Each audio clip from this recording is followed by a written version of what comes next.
Hey guys, welcome back to Culture Makers. We're so glad that you're joining with us. My name is James. This is our co-host, guest host, Ariana Lane. Today we're talking about Enneagram, Jake Paul and Ben Askren, and how to find motivation when we're feeling unmotivated. We're excited to hang out with you. Ariana, how are you? I'm really great. So everybody loved you so much on the show last time that we felt like, let's just kick Vince out. I don't think that's a wise decision. Well, it would also not be true. We're not kicking him out. Vince is traveling this week, so thankfully Ariana stepped in to help us navigate these conversations so that hopefully by the end of it, we can all think a little bit more Christianly about the things that are happening in our world. So to kick things off, we had a fantastic question from one of our viewers, Hope Martin. Here's the question. You ready? Ready. What are your thoughts on the Enneagram? Bum. She goes on to say, I have a lot of friends who love it and a handful of people who say we shouldn't engage in it because it came from a cult background. Can the Enneagram still be used as a tool or should we avoid it altogether? Ariana? That is such a great question, especially because the Enneagram is so popular. I feel like I see it all over Instagram every time I scroll through Instagram. So for me, I feel like I've used the Enneagram to get to know my husband better, to get to know some of my friends better. It's kind of funny because we were just talking about this the other week. I know that you know a little bit about like where it started and how it became so popular. Yeah, I mean, Enneagram, first and foremost, rhymes with pentagram. Therefore, it is directly from the devil. I'm totally just kidding. So I do think it is funny because there are a lot of questions about where did it come from. Now, There are some people who trace it back to a 4th century Christian mystic by the name of Evagrius Ponticus. I believe it was in the 1900s. There were a handful of other people who took some of those ideas and principles and reformed it into what we now know as the modern Enneagram. Okay. And I think because of that, there are potentially some questionable influences that have gone into creating the Enneagram as we know it today. But I think the question that I like to ask is not just where did something come from, but what is it pointing toward? Not where did it come from, but what is it pointing toward? Great example. If you've ever seen the Harry Potter movies, back whenever they were first being released, you may not know this, but there was a lot of drama about children's movies, including wizardry and witchcraft, because the first 2 Harry Potter movies specifically starred the stars of this movie when they were like 12 years old. Yeah. And oh my goodness, I remember hearing about all of the chaos surrounding it and all the people that were so upset that the witchcraft and wizardry in Harry Potter would lead these young, innocent Christian kids into more witchcraft and wizardry in real life. But then when most people watched the movies, they realized, oh, these are like really family friendly. Okay, this maybe not as scary as what we thought it was. And so like for me, I like to ask the question, not just where did it come from, but what does it point towards? So when I think about Enneagram, I think when it's used wisely, it can point towards really, really valuable empathy for others and understanding of yourself. So my wife, she is an Enneagram 2, which is the helper, which basically means she wants to serve, to help, and to care for other people.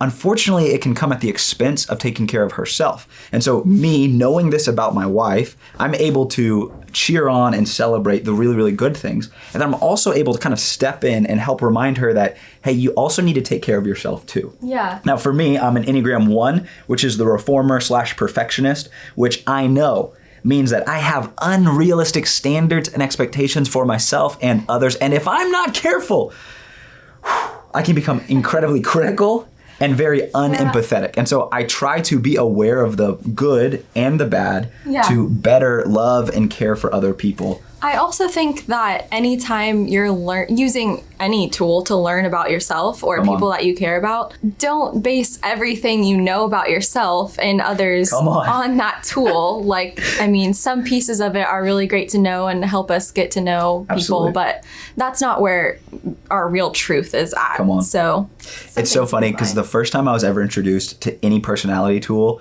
it was used by someone who 100% used it as an excuse for their bad behaviors and as a weapon to like put other people in a box. Yeah. And it made me so hesitant to have anything to do with anything personality. So for those of you who are into personality tools or Enneagram, please know that you are more than your personality type. You are more than your Enneagram number. And that is actually one of the things I value about the Enneagram way of thinking is the entire idea is that whatever that number is that you are is not who you are. It's who you think you are. And that real maturity and wisdom comes from moving past that number to becoming more integrated, which is encompassing all of the positive qualities of the different numbers, which I think is very much in alignment with the idea that throughout the Gospels, as Jesus is inviting people to come and follow him, he tells them, hey, if you're going to be my follower, here's what you have to do. You have to deny yourself, take up your cross, and follow me. And I think that when we can understand the maybe number or letter or whatever personality test you're using, thing that we are, the more we can understand that, the more easily we can move past that to become who God's really made us to be. Yeah. So, long story short, Enneagram rhymes with pentagram. Moving on.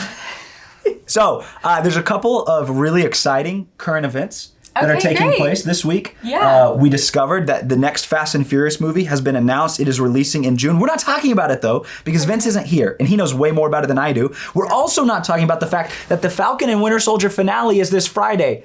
Last time I came on here, you told me to go check that out. And I said that I was going to, but I actually didn't, so sorry. It's okay. The finale's on Friday. You got plenty of time to catch up. Okay. But we're not talking about that now. We're going to wait till Vince is back. So hopefully next week he's back because I really want to talk about it. But we are talking about something that Ariana, I'm so glad you know about. And it is the recent drama surrounding some famous TikTok couples. Ariana, please enlighten us. I just found out about the details of this, this past week. And it's your classic, betrayal. There's a lot of heartbroken feelings involved. And do you want me to tell the story? Yeah, or do you, let the people know. Okay, so there's some TikTok influencers and you have two couples and essentially one boyfriend is now with the other girlfriend. That's the most condensed way I can put it. And basically, no matter what your feelings are, my take on it is just I feel bad when other people are heartbroken. And I think we can all kind of relate to that feeling of somebody that we trusted. And maybe it was a boyfriend, or a girlfriend, and maybe it was a friend, but just somebody who ended up kind of betraying you or doing something behind your back or saying something behind your back. And those situations are just tough to deal with. And I think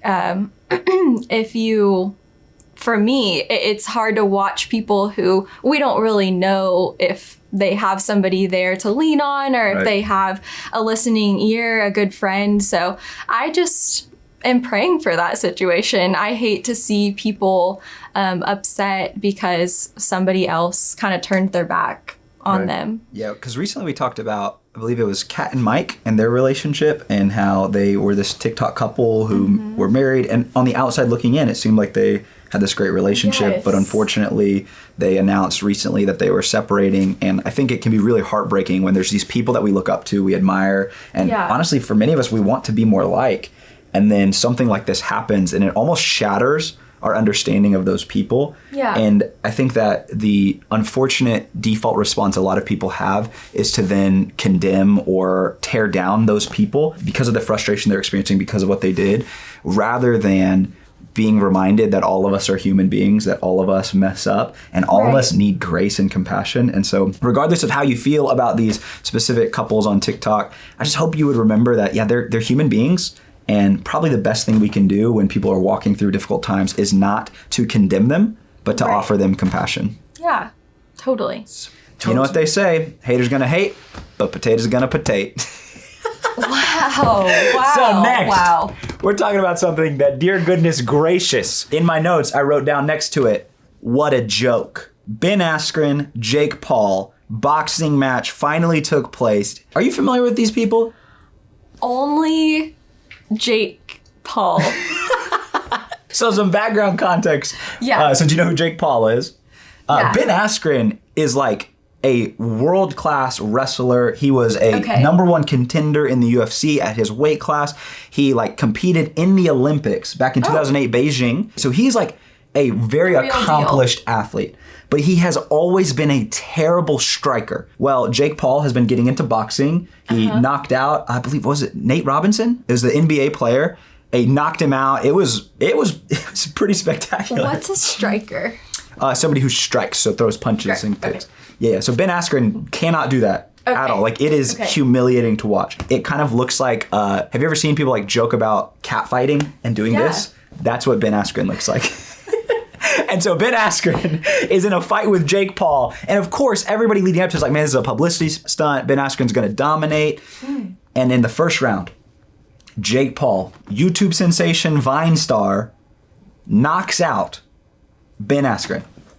Oh my gosh. Yeah, it is humiliating. So much so that the comments of that YouTube video were absolutely gold. And so I just want to read to you some of what was said in YouTube. The first one, this looked like when the two middle schoolers tried to fake a fight in the school bathroom during lunch. Real relatable. Oh no. Next, a minute of silence for those who paid to watch this fight. Oh, for real though. And then finally, imagine being that person who's in the bathroom during the first minute. Because that's it. It was 1 minute long for this fight that has been hyped up so much. People paid tons of money to watch. That is crazy. And it was super humiliating. So, Ben Askren, Jake Paul, the whole fight, what a joke. Jake, great for you. Ben Askren, you're an amazing wrestler, and we respect you for that. See what I did there? I just focused on the positives. Yeah, I thought that was great. Now we've got some questions from our viewers, and there's a twist. Okay. That's about to happen in one of these questions that I can't wait to tell you because it blew my mind when I found out. But we'll get there. First question. This is from one of our viewers, Mr. Kasim, where he asked this question. When we find ourselves with friends that are not necessarily believers, but they're not bad influences either, do we still remain friends with them? And then how can we ease the gospel of Jesus into our conversations? Ariana, what would you say to that? Yeah, I love that question.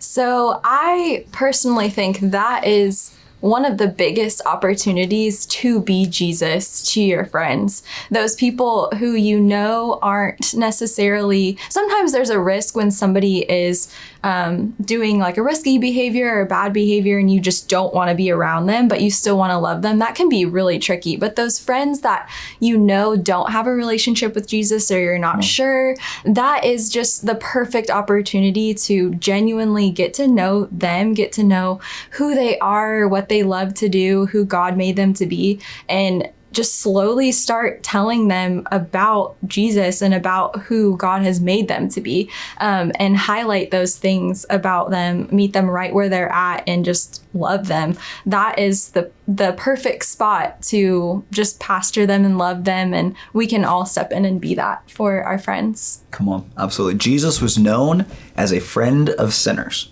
Meaning he spent time with people that the other religious people didn't think he should. Yeah. But the other thing that Jesus did so well was he made sure he was always surrounded by his group of disciples, his 12 people. Yes. So he didn't do it alone. And so I think that's really great stuff. Ready for the next question? Yes. So our all-time favorite viewer of Culture Makers, Lachey Miller. We recently found out that Lachey Miller is actually Daniel Miller, who has just been using his sister's YouTube account. Oh. And so since the beginning of the show, Daniel, we thought you were your sister. But finally, Daniel commented saying, like, hey, I felt bad, but I feel like you should know that my name is Daniel. Oh, wow. But Daniel had this question. They were asking, how do you find motivation to do things that are hard? For example, like working out or remaining determined. And I think for me, it's keeping in mind the why. That gets me through those times where I don't want to get up to go to the gym, or I get home from work, I'm just tired. No matter what it is for you, I think keeping in mind why you want to create that habit in your life and how God is going to use that. So for me with exercising, I know that if my body's in the best condition, I can do more work for the Lord and for the kingdom. So I want to keep doing that habit day after day. And so maybe it's school, maybe it's eating right, whatever it is. But I think keeping that why in mind for me is the key. That's so good. I find myself very often feeling that tension of, okay, I can either get up and work out or I can sleep for another hour. Yeah. I love sleep. Right. It's so good. And it's very healthy. You should be sleeping, people. But what's so funny is like my why is I want to be able to beat up my son whenever he becomes a man. I wish that you didn't say that on YouTube. I'm just kidding. I know that if I'm physically healthy Yeah. that I'm going to be more mentally sharp. I'm going to be more emotionally stable. I'm going to be able to bring my best self to the people who need me most. And so not to actually beat up my son, that was a joke, but to be a great husband to my wife, a great father to my son, to be a great coworker to the people that I'm around, a great pastor to those people who are struggling and in need of the hope that's found in Jesus. And so I remember hearing this quote one time, don't remember where it's from, but it's from a book or something, probably, I don't know, where the author said that when you have a big enough why, you can endure any how. When you have a big enough why, you can endure any how. And so I think that goes really well with what you just said. So last question from our friend, Switch Online volunteer, student at one of our Life.Church locations, Lexi Toth, asked this question. How do I forgive someone who has literally shattered me? Ariana, what words of wisdom would you have for Lexi? I think first and foremost, I'm sorry that maybe you or someone that you love is going through that emotion. I think making sure not to brush that aside or just bury it within yourself and just take that to God. He wants to be there for you when you're going through that hard time. But then secondly, I think forgiveness for me is just really keeping in mind how much grace God has shoveled into my life. There's so many things every single day that I do that I think to myself for a second, wow, I just mess up all the time. And it's easy to sit in that for a second, but don't stay there. Just know that God is forgiving us so we can forgive other people for those times where they mess up and they make mistakes. We still have an opportunity to just pour grace into their life too. Yeah, that's so good. I think that especially when, the language that Lexi used, like somebody who shattered them. Yeah. That idea of it's easy, I think, to forgive the little things, but it's really, really hard to forgive the big things. And the fact that you're even asking that question, Lexi, is, I think, an indicator that you're moving in the right direction. Definitely. Of trying to seek forgiveness. Because I think one of the things that is so heartbreaking for me is seeing so many people who have been hurt deeply by somebody that they care about or somebody they love. And instead of ever working towards forgiveness, they just kind of sit in the pain and allow what could be a really, really great opportunity to show grace become space for bitterness to fester. Yeah. And I think what Ariana said is so, so valuable is remembering the grace that you've been given, the forgiveness that you've been given, and literally just allowing that grace and forgiveness to flow through you to the other person. Now, that doesn't mean that it's going to immediately take the pain and the hurt away, but what it does mean is that through the act of trying as much as you can to let that grace and forgiveness flow through you to the other person, you're going to experience more of that grace from God to find healing in the process. And so I would continue to pray and surround yourself with people who love you, who care about you, because ultimately walking through stuff like that is never easy, but it's so much better to do it with other people. And what I love about Lexi, you specifically, is I know that you're super involved in your community at Switch in real life and Switch online, but I know that there might be others of you that are watching this video who don't have that community. And this is why we exist as a movement of students from around the world and across the country to help you find people that are moving closer to Jesus that you can walk alongside. And so a great opportunity is to just check us out on Switch Online. We've got services all throughout the week. You can click on the link in the description to get connected there. And hopefully, by taking that step, you can find some really, really great friends that will walk through life with you. So that's all I got. Ariana, anything else? I don't think so. Cool. Awesome. Well, thank you guys so much for joining us for Culture Makers. We will be back next week. Make sure if you haven't already, like, comment, subscribe. We look forward to getting to talk with you more.